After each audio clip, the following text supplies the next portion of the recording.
Hi guys, welcome back to my channel, and if you're new, welcome to my channel. My name is Ella. Today, I'm going to be talking about how you can always be a good person. This morning, I also decided, I want bangs again. I wanna fix my bangs a little bit more. But I've been a little nervous to cut them shorter, especially because I've been wearing my hair natural. And so I'm nervous that I'm gonna end up cutting them too short to wear curly, but right now they're a little bit too long. So if I'm like a whole video, I apologize. Or if my hair is like in my eyes and it's distracting you, I apologize. Or if I end up like this, but I'm trying to get used to it. Anyway, let's get into the actual point of the video, which is, like I said, how you can always choose to be a good person. You always have that choice, and only you can make that decision too.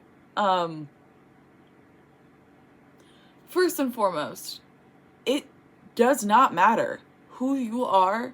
It doesn't matter your status. It doesn't matter where you've come from. It doesn't matter your upbringing, whether it was good, whether it was bad. It doesn't matter what kind of childhood you had, your difficulties in life. None of that matters. Yes, it matters, but it doesn't matter in the sense that you can always choose to be a good person regardless. You still can always choose to be patient and kind and choose to be compassionate to others. You always have that choice. None of those things that I just said limit you from being able to be a kind and compassionate person. And again, all of that comes into I'm a big believer in you create your own suffering. And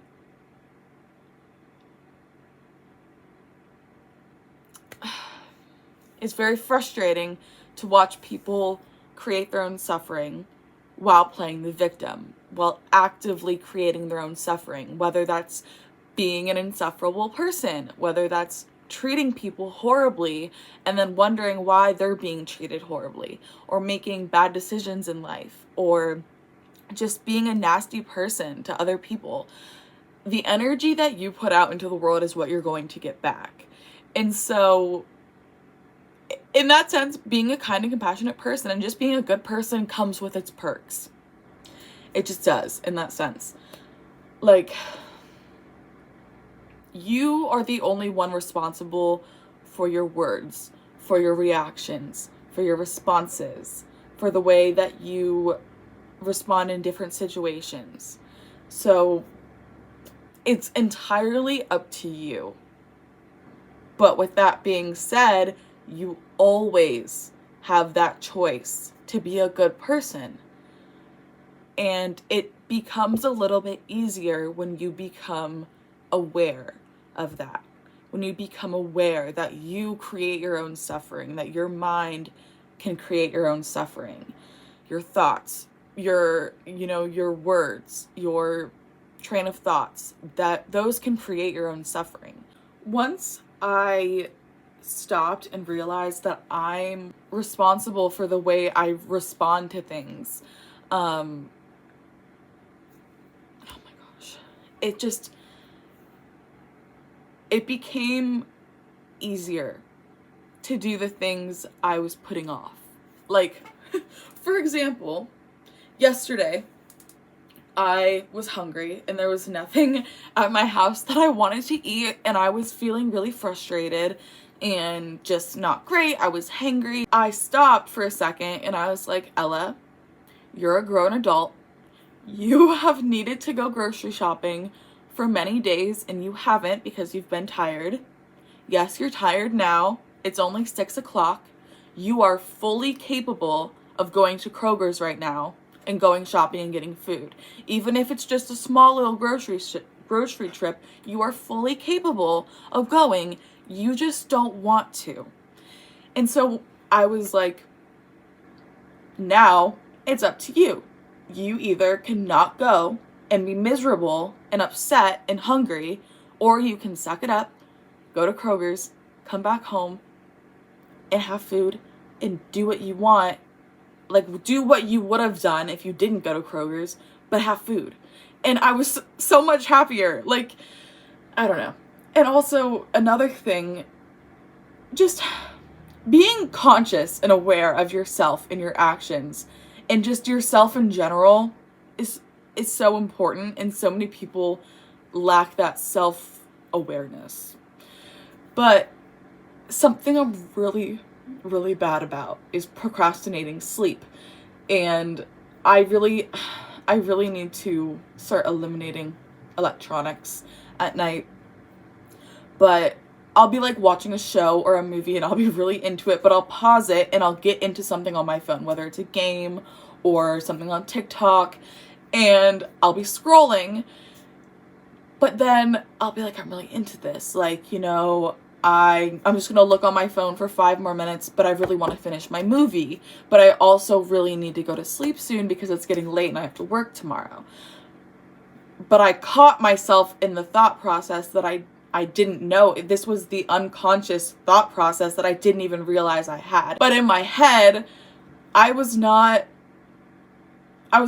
correlating any of it to time. In my head, I was like, I want to finish my movie and I'm going to finish my movie before I go to bed, but I'm just finishing what I'm doing on my phone.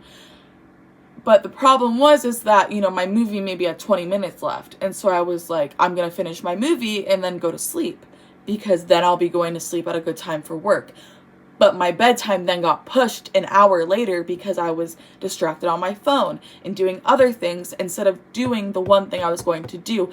And because I still ended up watching that movie, even though it was only supposed to be the movie. But instead I was like, okay, yes, I played on my phone. Yes, I did all this stuff. But I still told myself I finished my movie before I went to sleep, so I'm going to finish my movie. Even though I had already used up those 20 minutes. You know what I mean? And so I caught myself in that and I was like, okay, yes, I want to play on my phone, but I also want to finish my movie. I get to pick one or the other. If I continue playing on my phone, I need to turn my movie off right now because I'm not finishing it. And I did.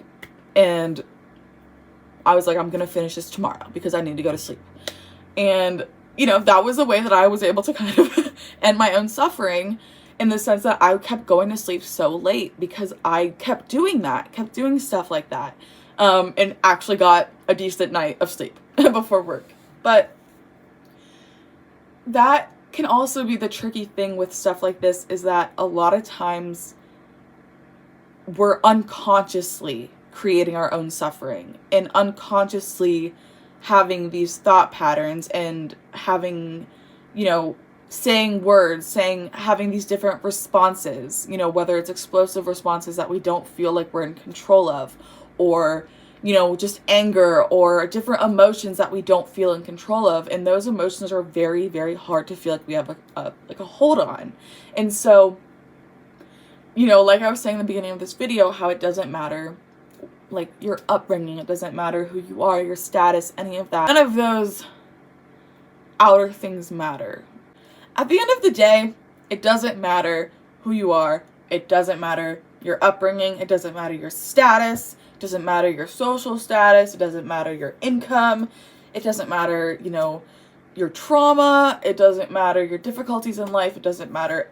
None of that matters. At the end of the day, we are human beings, and we all deserve to treat each other with kindness, patience, and respect, and we deserve to be shown that ourselves.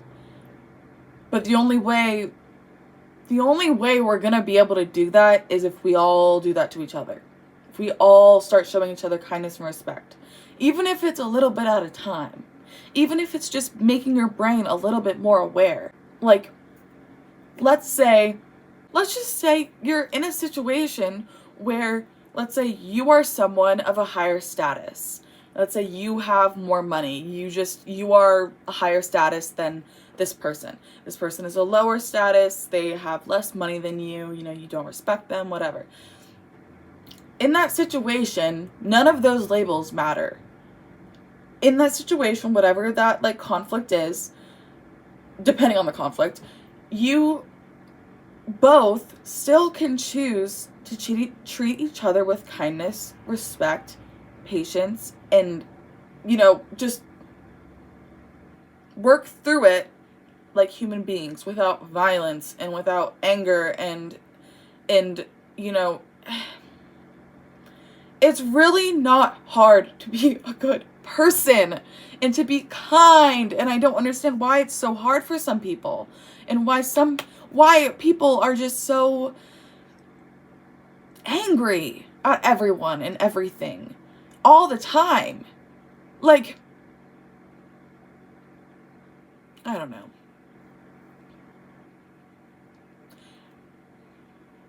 Becoming self-aware is a hard thing. I feel like, because I've become aware of the different things that I say and do in my responses and reactions to things that I don't like. And I've started to work on them and figure out the root of them, which honestly, I feel like I owe to my, I feel like I owe that to me doing shadow work, which I did not realize was even happening until recently. Like, I didn't realize that was a benefit that was coming from doing shadow work until I became aware of different things that I was saying and reactions that I was having, and I was able to stop them and change it and not feel so negative or not think so negatively. Even if I did in the initial point of it, like, I was driving the other day and I had several things happen that day that kind of sucked. Like, I went to a boba place and they were out of the drink I really, really, really wanted, but I found one that was like, okay. And, I was like, it's fine. I really wanted that one drink and it sucks that I didn't have it, but this one's okay. Like, it's not the end of the world. I'm happy with this one. It's okay. And then I was driving home and I'm working on my road rage. And traffic and just aggressive drivers just frustrate me. But there's this one zipper merge that I've been run off the road several times almost. But I was driving and a car, basically it ended and they sped around me and cut me off, and before I knew what was happening, I laid on my horn, and I was not proud of that, but I was also angry that they, cut me off because it had ended and they should have gotten behind me instead of pushing their way in front of me. But it's okay. But I was really upset and I laid on my horn, and I wasn't proud of that in that moment, but I ended up taking a different way because there was a truck behind me too that was riding my butt, and I was a little nervous that, I didn't want to risk anything, so I turned down a different way to get home, and I took a few breaths, and I was like, it's okay. I know that was frustrating. I know that was a little scary, but I don't want to let that make me angry. I don't want to let that have power over me. I'm okay. I'm okay. I'm happy. I'm gonna listen to some music. It's okay. I'm okay. And I was in a good mood. I was okay. I don't know. It's really not hard to be a good person. For real. It's fun. Even just making little changes. Even just being a little bit more aware of yourself in your words and your actions and how you respond to things. Even just that is forward movement. Even baby steps towards forward movement is progress, and any progress is good. But I don't know. All right, I think that's gonna be the end of the video. If you enjoyed, please make sure to give it a thumbs up, and subscribe if you would like to see more of my videos. Hopefully it won't be too long before I post again. I know it's been a little long. I've been busy with work and I've been tired.